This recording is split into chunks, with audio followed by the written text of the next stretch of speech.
السلام علیکم ورحمۃ اللہ وبرکاتہ۔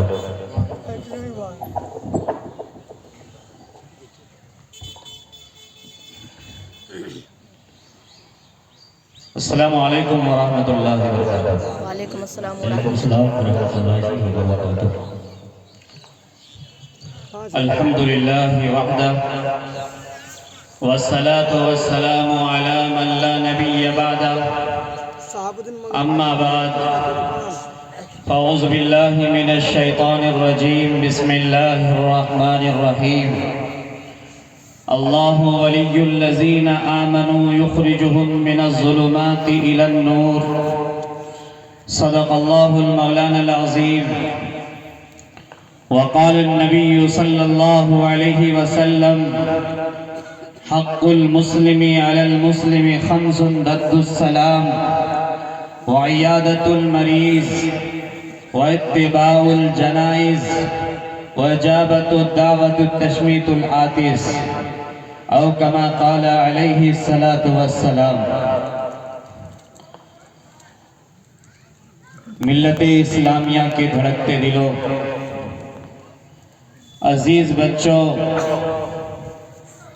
میری پردہ نشی ماؤں اور بہنوں، اور اسٹیج پر تشریف فرما معزز علماء اعظام اور بہترین نظامت کرتے ہوئے ناظم جلسہ، امن و انصاف کے اپیلوں سے فیصلے نہیں ملتے، امن و انصاف کے اپیلوں سے فیصلے نہیں ملتے، عزم کا بھی حصہ ہے زندگی بنانے میں۔ وطن کی ریت ہمیں ایڑیاں رگڑنے دے، وطن کی ریت ہمیں ایڑیاں رگڑنے دے، ہمیں یقین ہے پانی یہیں سے نکلے گا۔ نہ کوئی ہم سفر نہ کوئی ہم نشی سے نکلے گا، ہمارے پاؤں کا کانٹا ہمیں سے نکلے گا۔ برادران اسلام، ابھی ہمارے ہندوستان کے جو حالات ہیں، آپ سب بخوبی اس سے واقف ہیں۔ آپ جانتے ہیں کہ جس نے کلمہ طیبہ لا الہ الا اللہ محمد الرسول اللہ پڑھ لیا ہے، اس پر یہ فرض ہو جاتا ہے کہ وہ اللہ کو ایک مانے، پانچوں وقت کی نماز پابندی سے ادا کرے، مال کا زکوٰۃ ادا کرے، اور اللہ نے استطاعت دیا ہے تو حج کرے اور رمضان کا روزہ رکھے۔ یہ ہر مومن پر فرض ہے اگر وہ بالغ ہے۔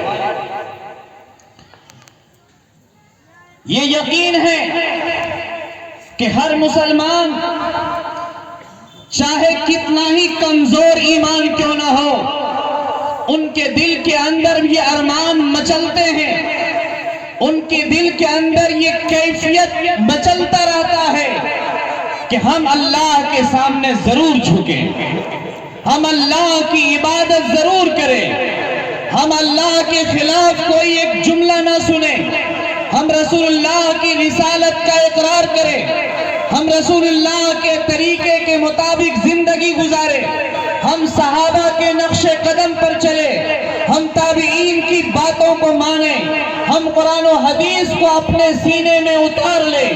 یہ سارے مسلمان جانتا ہے، لیکن کمی کوتاہی وہاں سے شروع ہوتی ہے جب مسلمانوں میں کوئی منظم پلاننگ نہیں دکھتی ہے، جب مسلمانوں میں کوئی تحریک نظر نہیں آتا ہے، جب مسلمانوں میں کوئی بیداری نظر نہیں آتی ہے، جب مسلمانوں میں ایک مسلمان دوسرے مسلمان کے لیے کوئی درد کا سینہ نہیں رکھتا ہے۔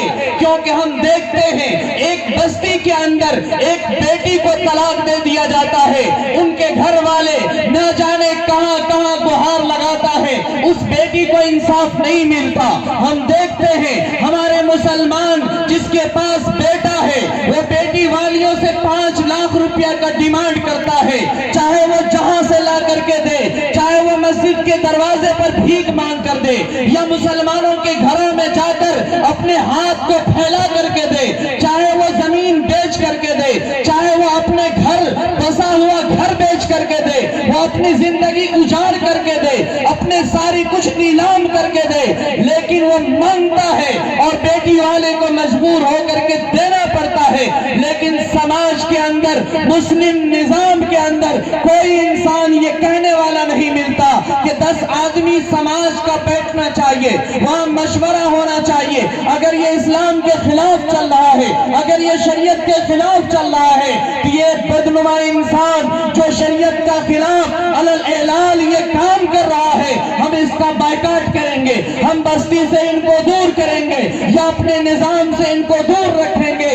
یہ گناہ بھی کرتا ہے, بستی میں عزت بھی پاتا ہے, یہ گناہ بھی کرتا ہے, بستی کے لوگ انہیں عزت کا مقام بھی دیتا ہے, بغل میں کرسی بھی بیٹھنے کے لیے دیتا ہے. اسی وجہ سے کہا ہے کہ انجام گلستہ کرنے کو کیا ایک ہی الو کا, برباد گلستہ کرنے کو ایک ہی الو کافی تھا. انجام گلستہ کیا ہوگا؟ ہر شاخ پہ الو بیٹھا ہے, ہر شاخ پہ الو بیٹھا ہے. انجام گلستہ کیا ہوگا؟ اس سماج کو برباد کرنے والا کوئی دوسرا نہیں ہے. اگر برباد کرنے والا ہے تو ہم اور آپ نے مل کر کے برباد کیا ہے. اگر ایمان سے کھلواڑ کیا ہے تو ہم اور آپ نے کیا ہے. آج ہم سے بابری مسجد اس لیے چھین لی گئی کہ مقدمہ ہم لڑتے رہے, ہم مسجد سے دور رہے, کوئی نمازی سجدہ کرنے کے لیے تیار نہیں. مسجد سے جب مسلمان دور ہوا, مسجد کو جب چھوڑ دیا, تحریک ختم کیا, سجدہ کرنا بند کر دیا, اور کوئی پلاننگ اس کے پاس نہیں. مسلمان کا 2 آدمی کورٹ میں جا رہا ہے اور ادھر سے 100 آدمی جا رہا ہے. مسلمان 1 لاکھ خرچ کر رہا ہے, ادھر سے 10,000 روپے 10 لاکھ خرچ کر رہا ہے, اور ہم لوگ یہ کہہ کر خاموش ہو جاتے ہیں کہ عدلیہ پر ہمیں بھروسہ ہے, سپریم کورٹ پر ہمیں بھروسہ ہے. کیا آپ کو معلوم نہیں کہ عدلیہ فروخت کیے جا چکے ہیں؟ کیا آپ کو معلوم نہیں کہ نظام پر طاغوتی اور سرکشی لوگوں کا تسلط ہو چکا ہے؟ کیا آپ کو معلوم نہیں کہ جس کی تنخواہ 1.5 لاکھ روپیہ ہے وہ 2 کروڑ میں بک چکے ہیں؟ وہ آپ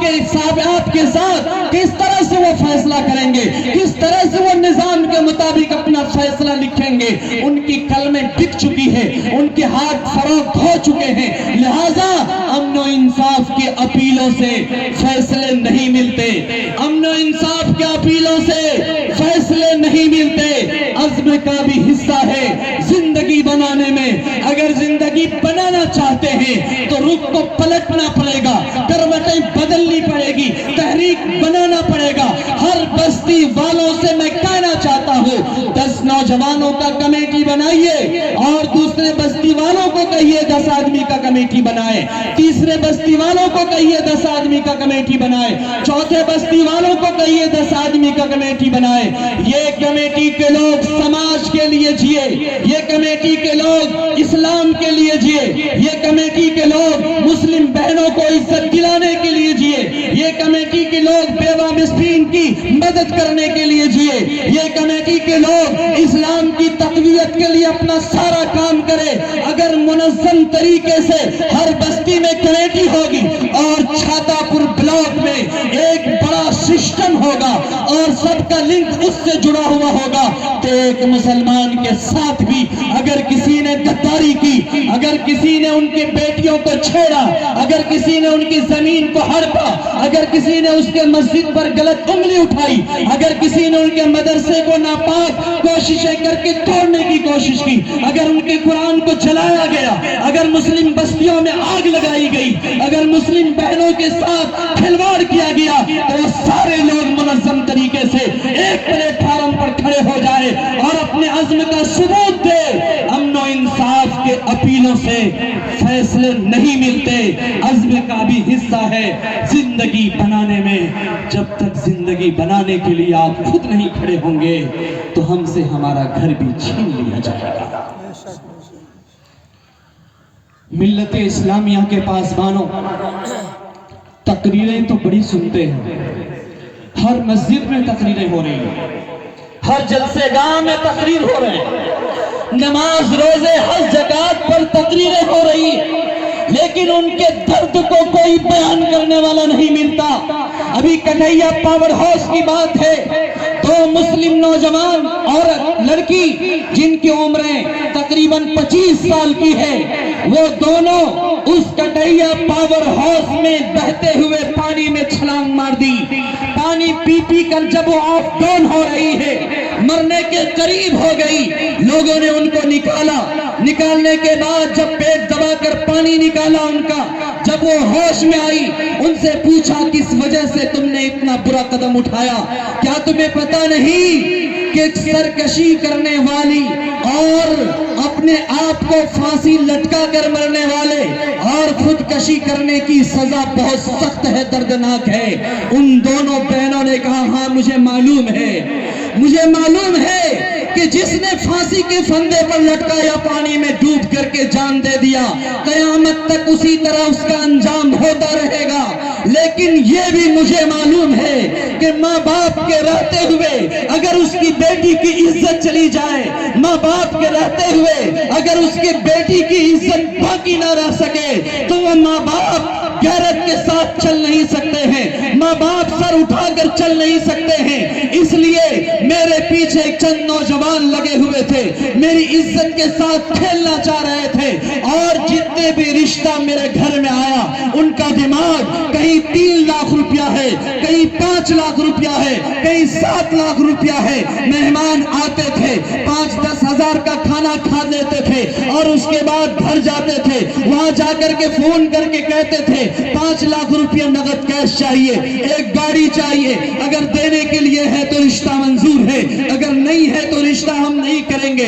تقریباً 10 رشتے آئے، 10 بار ہماری عزت دار بیٹیوں کو تیار کر کے سماج کے سامنے لایا گیا۔ ہمارے نوجوانوں نے ان کا چہرہ دیکھا، ہمارے دھڑکتے دل مسلمانوں نے ان کے جسم کو دیکھا، اور دیکھنے کے بعد وہ چلا گیا اور جا کر وہاں سے ڈیمانڈ کر رہا 5 لاکھ روپیہ دیجئے، 10 لاکھ روپیہ دیجئے تب ہم شادی کریں گے۔ ہمارے ماں باپ اس کے پاس اتنی وسعت نہیں ہے، وہ ڈیمانڈ پوری نہیں کر سکتے تھے۔ اس لیے میں نے یہ سوچا کہ اپنی غیرت سے، اپنی غیرت کا سودا کرنے کے بجائے، اپنے ماں باپ کو رسوا ہونے کے بجائے، اور یہ بھی بات کہہ دینا چاہتی ہوں، جب میرے والد کھانا کھانے کے لیے بیٹھتے تھے اس وقت آنکھوں سے آنسو آتا تھا، جب میری ماں کھانا بناتی تھی اس وقت آنکھوں سے آنسو آتا تھا، مجھے دیکھ کر برداشت نہیں ہوا۔ جب میری شادی نہیں ہو سکتی ہے، 25 سال میری عمر ہو چکی ہے، ماں باپ کے پاس دینے کے لیے وسعت نہیں ہے، تو میں چاہتی ہوں کہ جان دے کر کے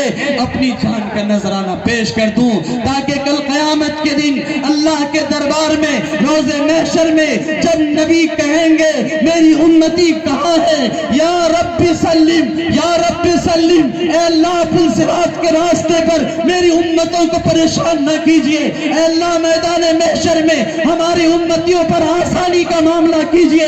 اس وقت اللہ تبارک تعالیٰ جب ان سماج کو بلایا جائے گا، ان مسلمانوں کو بلایا جائے گا، ان سے پوچھا جائے گا جب تمہاری بہنیں رسوا ہو رہی تھی، جب تمہاری بیٹیاں پانی میں کود کر جان دے رہی تھی، جب تمہاری بیٹیاں پھانسی پر چڑھ رہی تھی، جب تمہاری بیٹیوں کی عزت کی دھجیاں اڑا رہی تھی، جب تمہاری بیٹیاں غیر مسلم نوجوانوں کے ساتھ بھاگ رہی تھی، کس وجہ سے؟ جہیز نہ دینے کی وجہ سے، رقم نہ دینے کی وجہ سے۔ اس وقت تم کہاں مرے پڑے تھے؟ اس وقت تم زندہ کیوں نہیں تھے؟ اس وقت تمہاری غیرت کیوں کام نہیں کر رہی تھی؟ اس وقت یہ کیوں نہیں سمجھ میں آیا تھا کہ اللہ نے علی الاعلان یہ فیصلہ کیا ہے قرآن میں، وَأَنكِحُوا الْأَيَامَ مِنكُمْ وَالصَّالِحِينَ مِنْ عِبَادِكُمْ وَإِمَائِكُمْ إِن يَكُونُوا فُقَرَاءَ يُغْنِهِمُ اللَّهُ۔ اگر قوم و ملت کا کوئی نوجوان بالغ ہو جاتا ہے، وہ پاک دامن رہنا چاہتا ہے، گناہوں سے بچنا چاہتا ہے، تو اے مسلم سماج کے لوگوں، تم اس کی شادی کرا دو. اگر وہ فقیر ہوگا اللہ انہیں امیر بنا دے گا, اگر وہ کمزور ہوگا اللہ انہیں طاقت دے گا, اگر اس کے پاس کچھ نہیں ہے اللہ آبادی کے لیے گھر دے گا.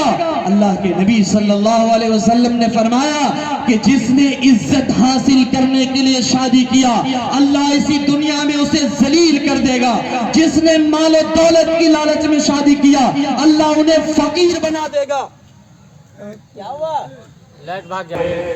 ہمیں ایڑیاں رگڑنے دے, ہمیں یقین ہے پانی یہیں سے نکلے گا.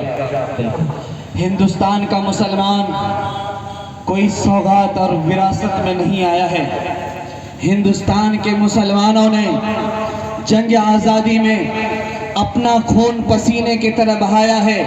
ہندوستان میں مسلمانوں سے ہی یہ ملک چھینا گیا تھا. افرنگیوں نے, انگریزوں نے مسلمانوں پر ظلم و ستم کر کے 800 سال کی حکومت کے بعد اس ملک کو غلامی کی زنجیر میں لٹکایا تھا. جس کا گھر چھینا جاتا ہے ان کو درد ہوتا ہے, ان کو احساس ہوتا ہے, ان کی فکر ہوتی ہے.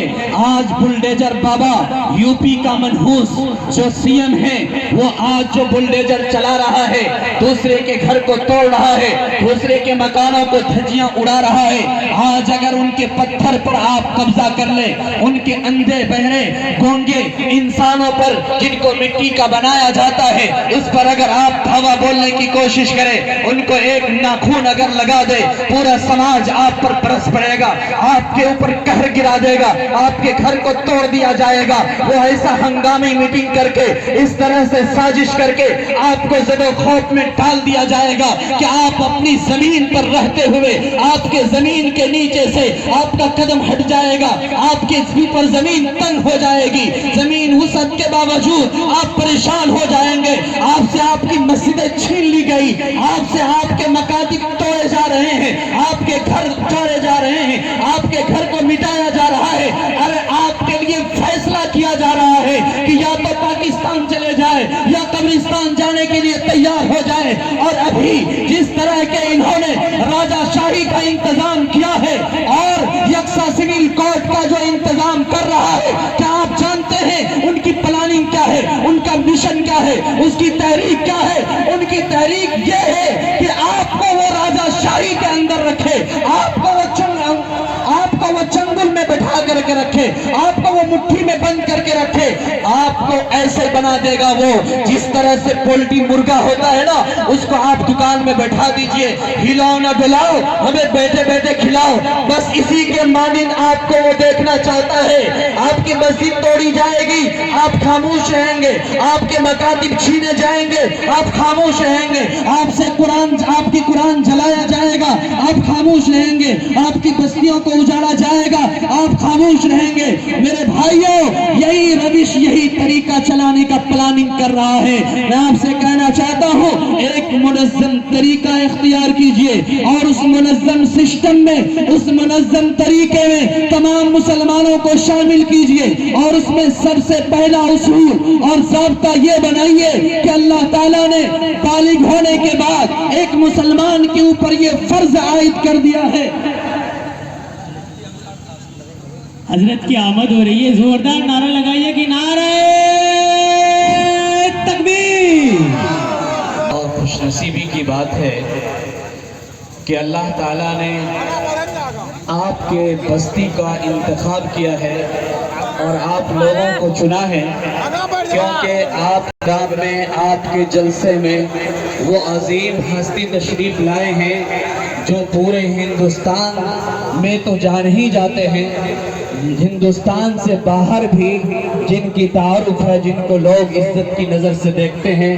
واقعی میں اللہ نے باکمال عالم دین بنایا ہے اور اللہ تعالیٰ جس کو چنتے ہیں, جس کا انتخاب کرتے ہیں, اللہ تعالیٰ اس سے محبت بھی کرتے ہیں. تو لہٰذا آپ لوگوں کو اللہ نے محبت کی نظر سے دیکھا, اس لیے آپ کے بستی میں حضرت والا کی تشریف آوری ہوئی. اس کو آپ اپنے لیے شرف سمجھیے اور اللہ کا شکریہ ادا کیجئے کہ اللہ تعالیٰ نے آپ کو وہ مقام عطا فرمایا ہے اور آپ کو یہ موقع عنایت فرمایا ہے. میرے بھائیوں، تو میں یہ کہہ رہا تھا اس تنظیم کا سب سے پہلا اصول ضابطہ یہ رکھیے کہ جو بالغ مسلمان ہوگا اس پر اللہ نے نماز فرض کیا ہے، وہ ہر حال میں نماز پڑھے گا۔ اسلام کی نظر میں نمازی مسلمان ہے، اسلام کی نظر میں نمازی مسلمان ہے، اور جو نماز نہیں پڑھتا اسلام میں ان کی گنتی نہیں ہے۔ وہ مسلمان کہہ سکتا ہے لیکن مومن اپنے آپ کو نہیں کہہ سکتا۔ وقالت الاعراب آمنا قل لم تؤمنوا ولكن قولوا اسلمنا۔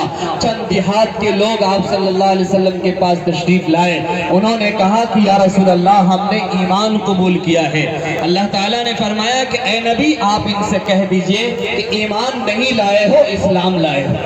یعنی زبان سے تم نے کلمہ پڑھا ہے، دل میں ایمان ابھی اترا نہیں ہے۔ جس کے سینے میں ایمان ہوگا، جس کے دل میں ایمان ہوگا، جس کے سینے میں اللہ کا خوف ہوگا، جن کو یقین ہوگا کہ مرنے کے بعد دوبارہ ہمیں زندہ ہونا ہے، جس کو یقین ہوگا کہ مرنے کے بعد قبر میں ہمیں اللہ کے سامنے منہ دکھانا ہے، میدان محشر میں اللہ کے سامنے جمع ہونا ہے اور حساب و کتاب ہمارا ہوگا، وہ مسلمان کبھی نماز نہیں چھوڑے گا۔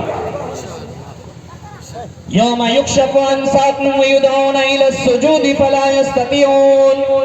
جس دن اللہ تعالیٰ اپنے پنڈلیوں کو ظاہر فرمائیں گے، اولین آخرین کا مجمع ہوگا، میدان محشر میں سارے لوگ جمع ہوں گے، سب بندی کر کے کھڑے ہوں گے۔ اللہ تعالیٰ پوچھیں گے، اللہ سوال کریں گے، وَيُدْعَوْنَ إِلَى السُّجُودِ، کون میرا بندہ ہے، آؤ میرے سامنے سجدہ کر کے دکھاؤ۔ فَلَا يَسْتَطِيعُونَ خَاشِعَةً أَبْصَارُهُمْ تَرْهَقُهُمْ ذِلَّةٌ۔ جو لوگ نمازی ہوگا وہ سجدہ میں گر جائے گا، اور جو بے نمازی ہوگا وہ کھڑا رہے گا۔ خاشعۃ ابصارہم ترہقہم ذلہ، ان کی آنکھیں شرم سے نیچی ہوگی، ان کی گردن جھکی ہوئی ہوگی، ذلت و رسوائی سوار ہوگا۔ ابھی ابھی ایک آدمی نے اپنے بیٹی کے ساتھ زناکاری کیا، جب ان کے ہاتھ میں کڑا لگا کر کے لایا گیا، تمام لوگوں کے سامنے پیش کیا گیا۔ کچھ لوگ کہہ رہے تھے کٹیا کاٹ کر کے ان کو زمین میں دفن کر دو، کچھ لوگ کہہ رہے تھے پھانسی کے پھندا پر چڑھا دو، کچھ لوگ کہہ رہے تھے زندگی بھر کے لیے انہیں سلاخوں میں ڈال دو۔ ہم نے ان کو دیکھا اپنی نظروں کو پست کیا ہوا ہے، نظر سے نہیں ملا رہا ہے، شرم سے ڈوبا ہوا ہے اور اپنے آپ کو جان دے دینا پسند کرتا ہے۔ ایسے گنہگار اور مجرم جس باپ نے اپنی بیٹی کے ساتھ منہ کالا کیا، ہمارے نبی نے فرمایا کہ بنی اسرائیل میں جو برائیاں جو گناہیں تھی وہ ہماری اس امتی کے اندر بھی ہوگی۔ میرے بھائیو آپ خوش نصیب ہیں کہ آپ کو اللہ نے ایسے جرم ایسے گناہ سے بچا کے رکھا ہے۔ یہ جرم اتنا خطرناک ہے کہ چاہے وہ مسلمان ہو چاہے وہ غیر مسلم ہو، کوئی بھی اس کو پسند نہیں کرتا اور کوئی بھی اتنا گرا ہوا حرکت کرنے کی کوشش نہیں کرتا۔ جس طرح سے یہ مجرم جب ان کے ہاتھ پہ ہتھکڑی لگا کر لائے گئے، شرم سے سر نیچے کیا ہوا تھا، ایسے ہی بے نمازی جب اللہ کے دربار میں پیش کیا جائے گا، یوم یکشف عن ساق ویدعون الی السجود فلا یستطیعون خاشعۃ ابصارہم ترہقہم ذلہ وقد کانوا یدعون الی السجود فلا یستطیعون۔ اپنے چہرہ کو نیچے کیا ہوا ہوگا، پست ہوگا، ذلیل ہوگا، رسوا ہوگا، اور اللہ تعالیٰ فرمائیں گے خذوہ فغلوہ ثم الجحیم صلوہ ثم فی سلسلۃ ذرعہا 70 ذراعا۔ انہیں پکڑ لو، ان کے گلے میں آگ کا توق ڈال دو، ان کے ہاتھ میں ہتھکڑیاں لگاؤ، ان کے پاؤں میں بیڑیاں لگاؤ اور منہ کے بل گھسیٹ کر اسے جہنم کے اندر ڈال دو۔ حضرت معاذ بن جبل رضی اللہ تعالیٰ عنہ آپ کی خدمت میں تشریف لائے، انہوں نے سورہ نبا کی ایک آیت پڑھی، یوم ینفخ فی الصور فتاتون افواجا۔ یا رسول اللہ جس دن قیامت برپا ہوگی، جماعت در جماعت لوگ اللہ کے سامنے میں آئیں گے، وہ جماعت کس حال میں ہوگی؟ یہ سوال کرنے پر آپ صلی اللہ علیہ وسلم اس قدر روئے کہ داڑھی مبارک آنسوؤں سے تر ہو گئی۔ آپ نے فرمایا کہ اے معاذ، ایک جماعت اللہ کے سامنے آئے گی، ان کا چہرہ سوگر سے بھی زیادہ بدتر ہوگا، ذلیل ہوگا، رسوا ہوگا، کالا کلوٹا ہوگا۔ حشر میں کیفیت ساری کھل جائے گی، بے نمازی کی صورت بدل جائے گی۔ حضرت معاذ بن جبل نے پوچھا یا رسول اللہ وہ کون لوگ ہوں گے، کیسا عمل کرنے والے ہوں گے؟ آپ نے فرمایا کہ وہ بے نمازیوں کی جماعت ہوگی۔ اللہ ہم سب کی حفاظت فرمائے۔ نماز پڑھیں گے نا سارے لوگ بھائی؟ پڑھتے ہی ہیں، اخلاص سے پڑھیں گے۔ اور نمازی اللہ کے سامنے سجدہ کریں گے۔ وجوہ یومئذ ناظرۃ الی ربھا ناظرہ، جو سجدہ میں جائیں گے ان کا چہرہ چودھویں چاند کی طرح چمک رہا ہوگا۔ ان کے ہاتھ اور ان کے پاؤں جہاں جہاں وہ وضو بناتے تھے وہ حصہ ان کا چاند سورج کی طرح چمک رہا ہوگا۔ اللہ تعالیٰ فرمائیں گے ان کو دائیں طرف رکھو، ان کے دائیں ہاتھ میں نامہ اعمال پیش کر دو۔ جب ان کے ہاتھ میں ان کے دائیں ہاتھ میں نامہ اعمال دیا جائے گا، اچھے اعمال کا تحفہ دیا جائے گا، وہ سب کو دکھاتے پھریں گے اور کہیں گے دیکھو اللہ تعالیٰ نے ہمیں بڑی کامیابی عطا فرمائی۔ جو سجدہ نہیں کر پائے گا ان کے پنجرے کو چیر کر بائیں ہاتھ میں نامہ اعمال دیں گے، وہ رسوا ہوں گے، ذلیل ہوں گے، اور انہیں پکڑ کر جہنم کی کھولتی ہوئی آگ میں ڈال دیا جائے گا اور جہنم میں انہیں گرایا جائے گا۔ 70 سال تک جہنم کی کھائی میں وہ گرتا رہے گا، بدحواس ہوگا، چلائے گا، بلبلائے گا۔ ان کے گرنے کے بعد جب وہ تڑپے گا، آنسو بہائے گا، جنتی پوچھیں گے ما سلککم فی سقر، کس چیز نے تمہیں جہنم میں ڈال دیا؟ وہ کہے گا قالوا لم نک من المصلین ولم نک نطعم المسکین وکنا نخوض مع الخائضین، ہم دنیا میں نماز نہیں پڑھتے تھے، ہم مسکینوں کو کھانا نہیں کھلاتے تھے، ہم چائے کھانے میں جا کر بکواس کیا کرتے تھے، ایمان والوں کو بری نظر سے دیکھتے تھے، ان کو حقیر سمجھتے تھے، ان کو ذلیل سمجھتے تھے، نمازیوں کو، دینداروں کو، جماعت میں جانے والوں کو ان کے ساتھ استہزاء کرتے تھے، مذاق کیا کرتے تھے۔ اللہ تعالیٰ فرمائیں گے لوگ ذوقوا، چکھو مزہ، عذاب کا مزہ چکھو، مناع للخیر معتد اثیم، ہر خیر سے روکنے والا اور متکبر انسان کو جہنم کی آگ میں ڈال دیا جائے گا۔ جو تکبر کرتا ہے اور خیر سے لوگوں کو روکتا ہے اس کو جہنم کی آگ میں ڈال دیا جائے گا۔ تو میرے بھائیوں، ایک تحریک میں نے آپ کو کہا ہے بنانے کے لیے، ہر گاؤں والے کمیٹی بنائے، ایک گاؤں والے کی کمیٹی دوسرے کمیٹی والوں سے ملے رہے، دوسرے تیسرے سے ملے رہے، تیسرے چوتھے سے ملے رہے، اور چھاتا پور بلاک کے حساب سے ایک منظم سسٹم بنائیے تاکہ ہماری عزت پر کوئی آنچ اٹھے، ہماری مساجد پر کوئی آنچ اٹھے، ہمارے مدارس کو مسمار کرنے کی کوشش کرے، ہمارے قرآن کو جلانے کی پلاننگ ہو، یا کسی بھی طرح کی مسلمانوں کی عزت و آبرو سے اگر چھیڑ چھاڑ کرے اور اسلام کو اگر وہ نقصان پہنچانے کی کوشش کرے۔ اسلام کا مطلب مسلمان ہے تب نہ اسلام ہے، مسلمان ہے تب اسلام ہے، قرآن ہے تب اسلام ہے۔ جب ہمارا قرآن ہی نہیں رہے گا، مسلمان ہی نہیں رہے گا تو اسلام کسی انسان کا نام نہیں، وہ حکم کا نام ہے، اور اللہ کا حکم نافذ کس پر ہوتا ہے؟ اسلام قبول کرنے والوں پر، اور قبول کرنے والا کون ہے؟ مسلمان ہے۔ تو لہٰذا جس نے قبول کیا ہے ان کی عزت و آبرو اللہ کی نظر میں دنیا و ما فیہا سے بہتر ہے، اس کا مقام و مرتبہ کا اندازہ کوئی نہیں لگا سکتا ہے۔ تو لہٰذا اس طرح کا کام کرنے کی کوشش کرے۔ آج بہت ساری شکایتیں ہیں اور بہت سارے مقدمات ہیں، آپ کے سامنے حضرت مفتی صاحب تشریف فرما ہیں، صدر مدرسین ہیں، جامعۃ القاسم کے نگہبان ہیں، ذمہ دار ہیں، پوچھئے ان کے پاس کتنی سارے سوالات پڑے ہوئے ہیں اور کتنی شکایتیں ہمارے مسلمانوں کا ہے، کتنی بہنوں کو طلاق دے دیا گیا ہے، اور کتنی بہنیں تو ایسی ہیں کہ 3 بچے 4 بچے 5 بچے ہیں اور ان کا شوہر دوسرے سے شادی کر کے مزہ اڑا رہا ہے، اور اس کے بچے کی کوئی پوچھ کرنے والا نہیں اور بیوی کو کوئی دیکھنے والا نہیں ہے۔ اس کا قہر، ان کے رونے کی تڑپ، ان کے آنسو اور ان کے درد زمین پر نہیں پڑے گا تو کس پہ پڑے گا؟ ہم اور آپ پر نہیں پڑے گا تو کس پر پڑے گا؟ میرے بھائیوں، 2 شادی کرنا عیب نہیں ہے،